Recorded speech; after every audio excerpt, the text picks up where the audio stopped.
Hello guys, welcome back to Aju and Jiya diaries. ഇന്ന് നമ്മൾ try ചെയ്യാൻ പോകുന്നത് മിക്സറാണ്. വെറും മിക്സറല്ല, ചിക്കൻ മിക്സറാണ് നമ്മളിന്ന് ഉണ്ടാക്കുന്നത്. അതിനായിട്ട് ചിക്കൻ ബ്രസ്റ്റ് ആദ്യം തന്നെ നന്നായി വേവിച്ചെടുക്കണം. എന്നിട്ട് ഇതുപോലെ പിച്ചിയെടുക്കുക. ഇങ്ങനെ വള്ളി പോലെ വേണം നമ്മൾ പിച്ചിയെടുക്കാനായിട്ട്. അതിനുശേഷം പാൻ ചൂടാക്കുക. ചൂടായ പാനിലേക്ക് വെളിച്ചെണ്ണ ഒഴിക്കുക. വെളിച്ചെണ്ണ ഒന്ന് ചൂടായി വന്നു കഴിഞ്ഞ് കഴിഞ്ഞാൽ ഈ പിച്ചി വെച്ചിരിക്കുന്ന ചിക്കൻ അതിലേക്ക് ഇട്ട് കൊടുക്കുക. ഇതിങ്ങനെ ഒരു ലൈറ്റ് ഗോൾഡൻ കളറേ ആവാൻ പാടുള്ളൂ. അപ്പം തന്നെ കപ്പലണ്ടി അതിലേക്ക് ഇടേണ്ടതാണ്.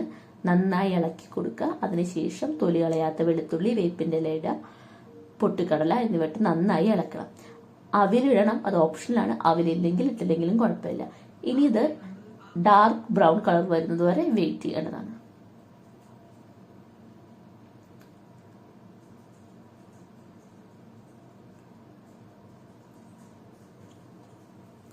ഇനി അതിനെ കോരിയെടുക്കാം.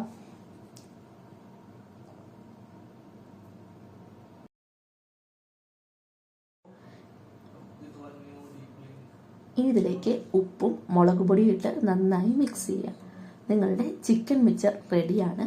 ട്രൈ ചെയ്ത് നോക്കിയിട്ട് അഭിപ്രായങ്ങൾ കമൻറ്റ് ചെയ്യണം. അതുപോലെ തന്നെ ഞങ്ങളുടെ ചാനലിലെ വീഡിയോസ് ഇഷ്ടപ്പെടുകയാണെങ്കിൽ സബ്സ്ക്രൈബ് ചെയ്യാനും ഷെയർ ചെയ്യാനും മറക്കരുത്.